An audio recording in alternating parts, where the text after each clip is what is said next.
All right. It's great to be here again. And it's great to see a full room. OK, so I'm going to be talking about logical relations, as Benjamin just said. So let me just sort of say a few things about setup and what the lectures are going to cover and things like that. OK, so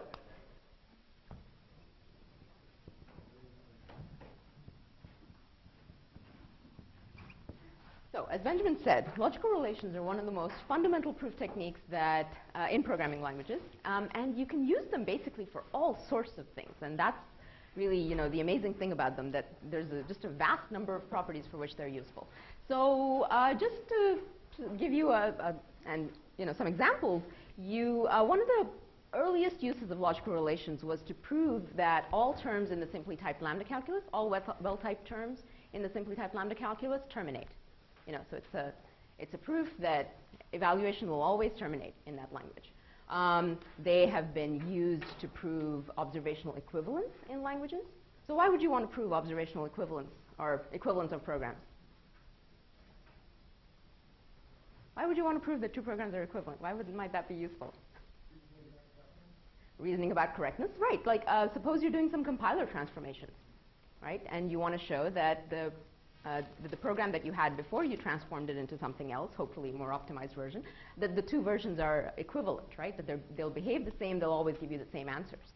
Some other examples, let's say you have two implementations of the same abstract data type, right? Like let's say you're implementing a stack using a linked list versus using an array or something. And you want to reason about the fact that you actually have two implementations that are equivalent. Maybe you started out with the less efficient one, and later on you wanted to plop in a more efficient one. So these are just examples of where you might use them. So equivalence is a big thing. But you also need them in security. And I'll say a little bit more about this later, and Andrew Myers will show you a use of logical relations in one of his lectures as well. But let me do a little bit more setup. One thing that I want you guys to remember is that logical relations essentially come in two flavors. And this is helpful, like mentally, to categorize them as such. There are logical predicates and logical relations. Basically, these are unary, as indicated by the word predicate, as opposed to relation, and these are binary. Okay, and there'll be a certain pattern that emerges during these lectures, which you'll start to sort of understand that this is how I want to set things up. Okay, so unary logical relations are used. What do you do? Okay, what is a logical relation? Well, logical predicates are unary logical relations. What you do is you basically say that the terms in your language satisfy a certain property, a certain predicate. I'll write P for that, and we basically say that E satisfies P, and we index this with a type. So a logical relation or a logical predicate says, you set up a definition of when all terms in the language of type tau satisfy this predicate or property of interest to P. Okay? Binary logical relations, you have two terms. So here I'll write R for relation as opposed to predicate. But you basically set up some sort of relation R, again, indexed by the type, and you say when expressions E of type tau, sorry, you set up a relation on E and E prime, right? So you have two terms. And you say that the terms E and E prime belong to this relation. So here, let's see. We could start talking about, this will be the general pattern of setting up a logical relation when you want to talk about a term E and E prime of type tau being equivalent to each other. Okay, so equivalence is normally, you're going to be thinking about binary logical relations. Examples of using logical predicates or unary logical relations are things like type safety. I can set up a logical relation to show that some E of type tau is type safe, that it will, that a term of that type, if it type checks, it will not get stuck when you run it. Another example is to prove strong normalization of simply typed lambda calculus. Strong normalization is a way of saying that all terms in the well-typed terms in the simply typed lambda calculus will terminate. Okay? All right, so that's an instance of this. So let's say termination in simply typed lambda calculus, for instance, or type safety examples of uses of unary logical relations. Here, proving observational equivalence, for instance, in various contexts, and another instance of that is compiler correctness. And actually, let me say something about compiler correctness. You can actually set up logical relations between two terms that don't both belong to the same language. Okay, so you can have a relation that relates source language terms to target language terms. So, the term E and the term E prime could come from two different languages. And actually, for compiler correctness, that's the kind of logical relation that one would want to set up. Yeah? It seems like that would involve two separate E and tau, E big and tau. Between E and tau and the E prime and tau? Yeah. Yes, exactly. So if you want to think of this as, you start out with a tau in your source language, and perhaps you do a type-preserving translation or something of that sort, then what you'd want to think about is, this is my source term. It has type tau, and my compiler translated it to some E prime of type tau plus or tau hat, whatever, translation of tau. And so you set this up sort of, the type of the source level term sort of takes priority, and it tells you what type the other term will have. Yes. Okay. So I'm not going to be setting up those kinds of logical relations where the terms come from two different languages, but I want to show you a pattern where you start to see that this is completely natural, and so that you know how to do it. Okay. Let's see, what else? The other thing that I mentioned before was secure information flow, and this Andrew Myers will talk about a little bit more. But just to give you a sentence or two on what sort of property we want here, well, I'll do that in a second. So Andrew will talk about security type languages where you can essentially label your variables as low security and high security, and then you have a type system which tells you whether or not some high security data leaks into low security outputs. Okay, that's the thing that you want to prevent, and the type system flags that. But now, if you say that I've set my type system up so that it will catch all leaks of high security data into low security observers or outputs, you need to prove something to say that your type system actually does that, right? So what we prove is a property called non-interference. Andrew will explain the details of that. I'm not going to go into it, but the word that I want to mention here is equivalence. Basically, the theorem, non-interference theorem, what it says is that if you have a program and you run it with the same low security inputs, but different low security, sorry, I said that wrong. Let me start over. If you have a program and you have a program P, and let's say it takes a high security input and a low security input, as long as you run it with, you can run it with a different high security input and the same low security input, and you have to be able to get the same low security outputs. So a low security observer should not be able to distinguish the high stuff that you sent in, should not be able to tell the difference looking at the outputs of the program. So it's a form of equivalence. It's a more sophisticated form of equivalence because you have to take into consideration the level of your observer, which is this L here. Anyway, Andrew will get into all of that. But again, the sense that I'm trying to give you guys is all sorts of forms of equivalence, that you want to prove, and you'll find this in many, many different settings. And in my last lecture, I'll give you more examples just to give you a feel for the wide variety of places where these logical relations can be used. Okay, so let me give you a bit more detail on my plan.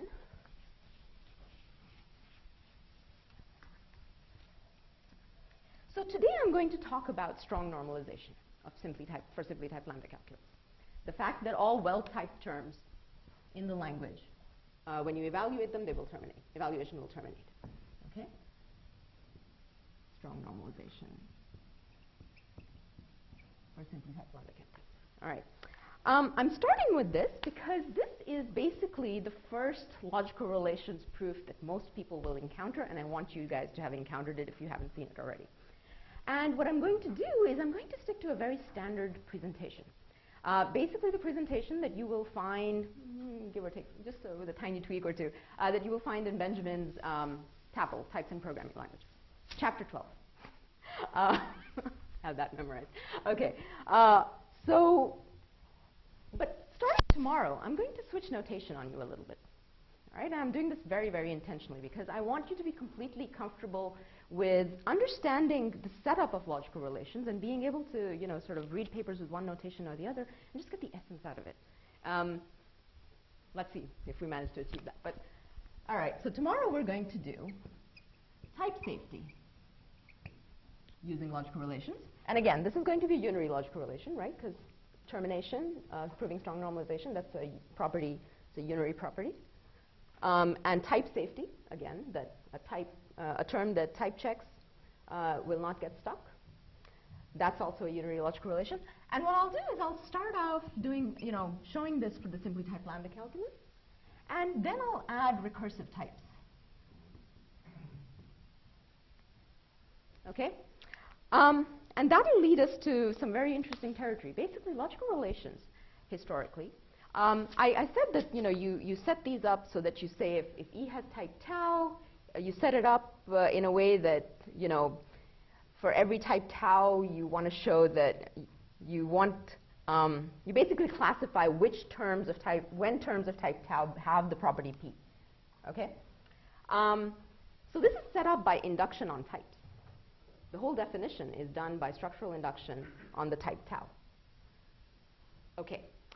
This works fine, and historically it was great, but it was always restricted to sort of very simple settings where you didn't run into problems and various circularities that come up, like, let's say, when you have recursive types. Because what happens when you have recursive types? When you have recursive types, you can define things like lists and trees and so on. And there are interesting problems that come up with making sure that this definition remains well-founded. So we'll talk about that tomorrow. So this will be my way to get into how do you have to set up logical relations when you have these more advanced type features. And we'll start with recursive types, and I'll show you step index logical relations. All right?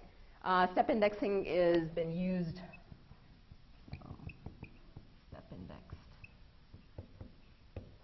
Step indexing is a form of logical relations that's been used with a lot of success in many, many different settings. Basically, anytime you run into certain forms of circularities, this comes in handy. Okay, so we'll talk about that, and then I'll start talking about observational equivalence, how you use logical relations to prove observational equivalence. And here we'll talk about, are people familiar with parametricity, representation independence, at least the terms? Yeah, I see some nods. Okay, good. So we'll talk about those notions here. So we'll start talking about abstract data types and so on. And then, finally, we'll talk about mutable references. Mutable references, as in when you have references in your language, you have dynamic allocation, you can allocate memory on, and you can update it. And here we'll talk about ML-style sort of references where, a memory cell always contains a value of the same type throughout its lifetime. All right? And this leads to some really, really complicated issues. But we'll see that the step indexing trick just sort of, manages to fix all the problems that come up, in a sense. And that'll be where we stop. But I think that by the time we get over here, you'll have a very good sense of the setup, and you'll be prepared to, read all sorts of latest research papers and so on, even if they're much, much more complicated than what we've covered here. All right? Okay, so let's get into it. Any questions? All right. So let me pull this down.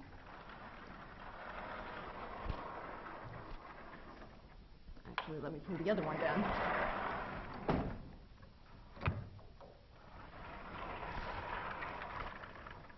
So here's the simply typed lambda calculus.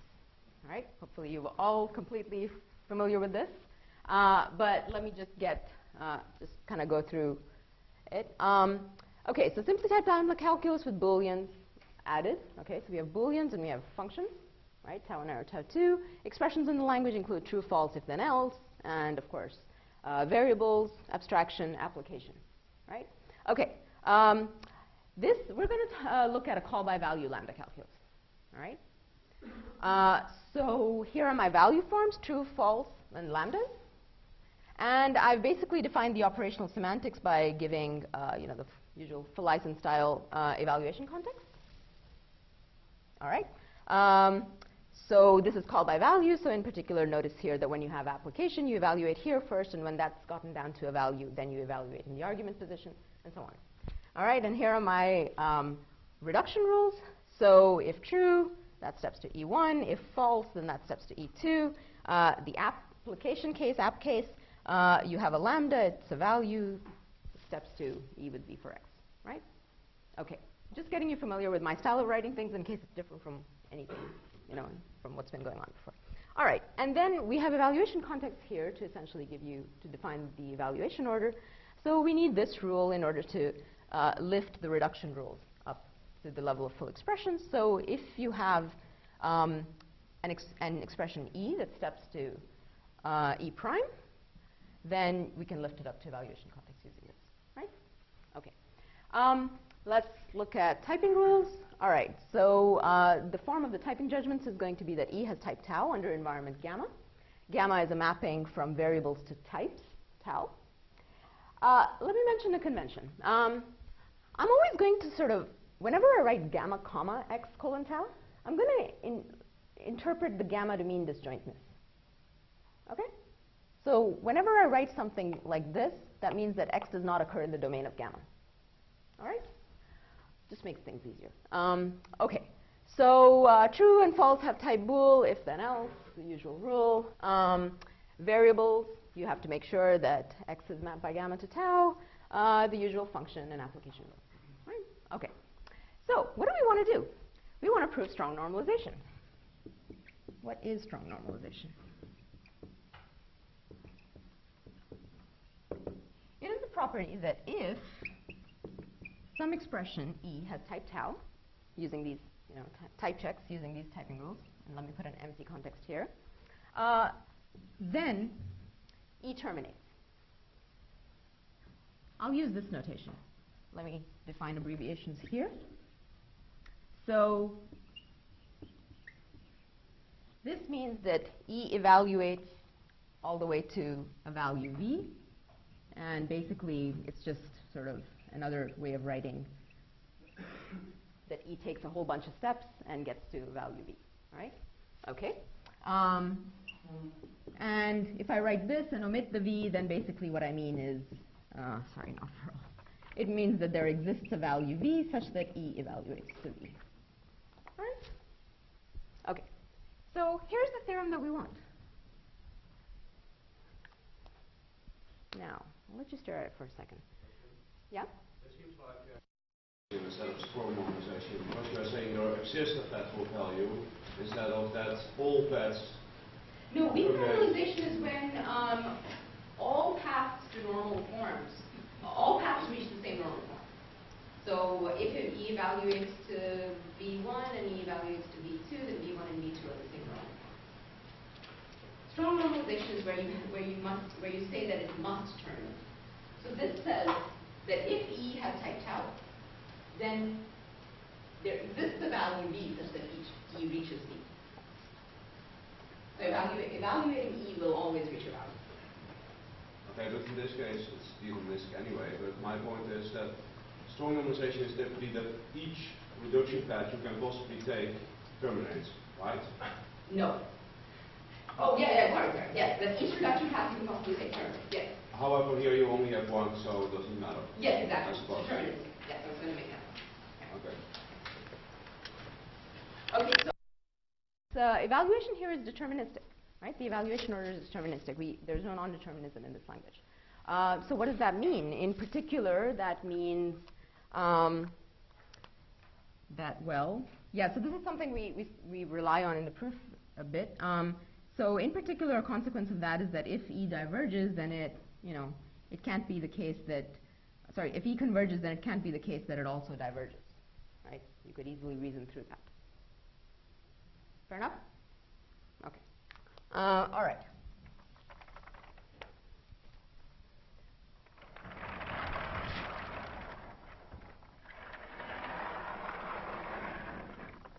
Okay.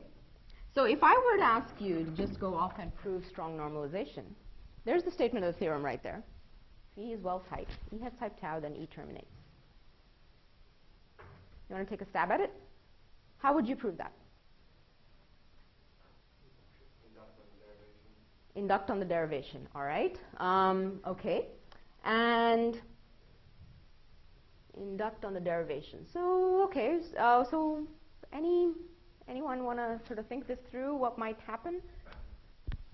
So if we induct on the derivation, let's see. We have the true case and the false case. Clearly, those terminate, right?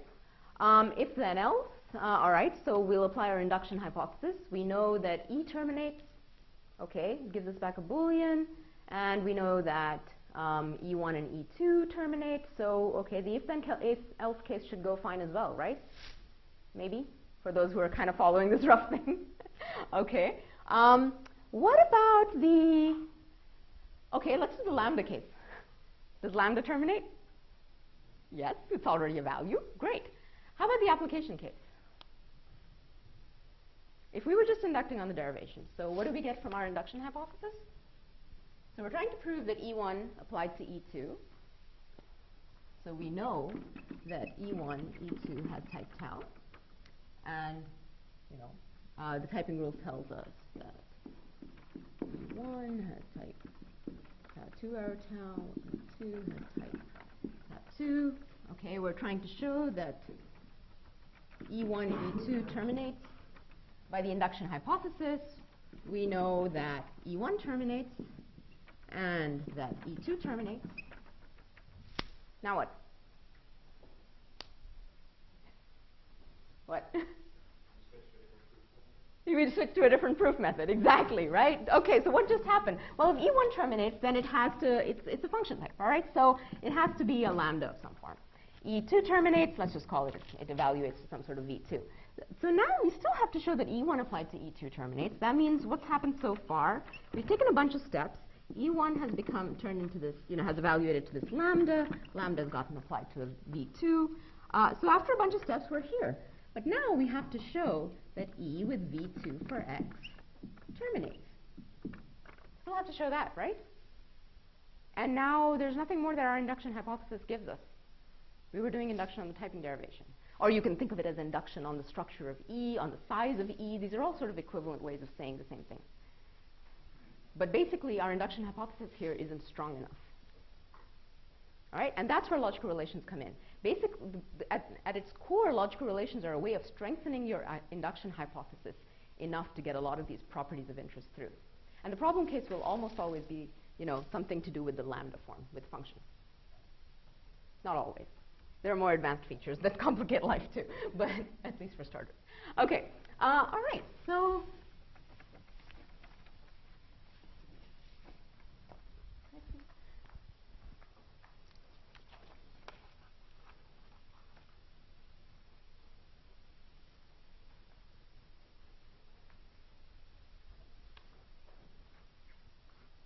okay, just wanted to make sure I hadn't missed anything. All right, so what we're going to do is define a predicate, a logical predicate or a unary logical relation. So I'm going to call it Sn tau. Okay? So the way to read this is some expression E of type tau belongs to this set that I'm going to define called Sn for strongly normalizing. Okay? All right. We're going to do this by induction on the structure of the type tau. All right, so what are our cases going to be? Let me just read. What types do we have to consider? Up there, my types are Booleans and tau1 or tau2. So I'm going to have two cases.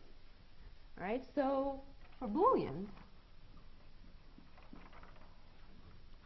we want to say that E, an expression E of type bool, is strongly normalizing. So what we want to do, and what you generally want to do for most logical relations, is you want to set up this relation or this predicate so that it satisfies three different conditions. All right? The first thing that you want to say is that you want to say that E has this type. So in general, let's just talk about this for some arbitrary predicate P. So usually we define something like this. We want, in the definition, we want to make sure that three conditions are satisfied. The first one is we want to say that E should have type tau. Okay? We want to build this condition in. You can also set up untyped logical relations, slightly separate topic. We'll talk about that later. Okay. The second thing you want to do is you want to say, you want to define this predicate so that so that it requires that E has the property of interest. Okay?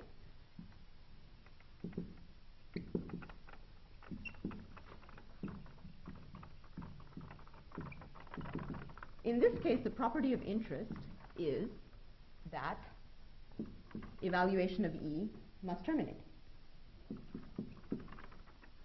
That's the condition we're interested in. Okay, so let's just keep that in mind, and we'll go back and build the definition in a second. And then there's a third condition. So this condition basically says this is the part where you need to, what we just saw in our attempted proof of strong normalization was that we didn't have a strong enough induction hypothesis. All right, and why wasn't it strong enough? In a nutshell, it wasn't strong enough because it didn't capture something about what happened at the elim form for functions. The elimination form for functions is application, right? Someone gives you a function. What do you do with it? You apply it. Okay? But when you apply it, something happened, right? We had a lambda term. It was being applied to a V2. And then we needed to know something about the body of the lambda after the beta reduction, right? We needed to know something about how that behaved.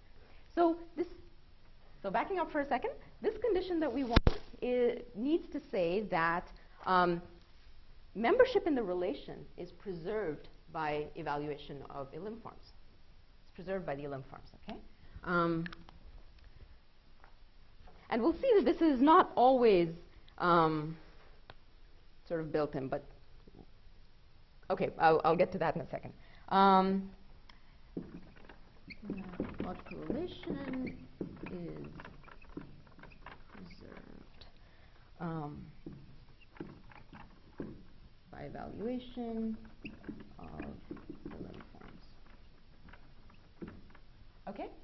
And for us, what that's going to mean for this particular thing is that when you, let's say in the case of lambda, when you do an application, you want the expression to still belong to the logical relation. So let's get to that concretely. All right, so we want to build this. I have an expression. I want to say that this expression at type bool is strongly normalizing. So let's build it with all of these conditions. So we're going to say that E must have type bool. So E is strongly normalizing at type bool. If E has type bool, that's condition one. If the E has the property of interest, so we want it to be the case that evaluation of E terminates. And by the way, here E is a closed expression, so keep that in mind for now. The relation that we're building is a relation on closed terms. It doesn't have any free variables. Okay, we'll generalize it to free variables later. All right, so that's condition two. Condition three, the logical relation is preserved by the evaluation of elim forms. What's the elim form for bool? If, okay. But I'm not going to build anything more into this. And I'll come back to that in a second. When we did our naive proof earlier for using just induction on the structure of the derivation, if went through just fine, right? Nothing went wrong there. Keep that in mind for a second. Okay, so we're done with bool. Now let's talk about functions.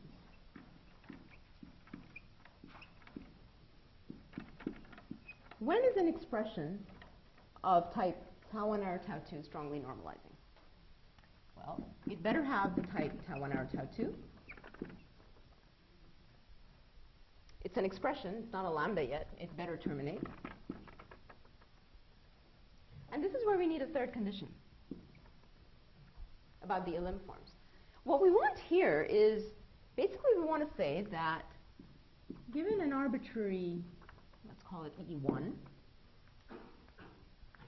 such that E1 is a strongly normalizing expression of the arguments type,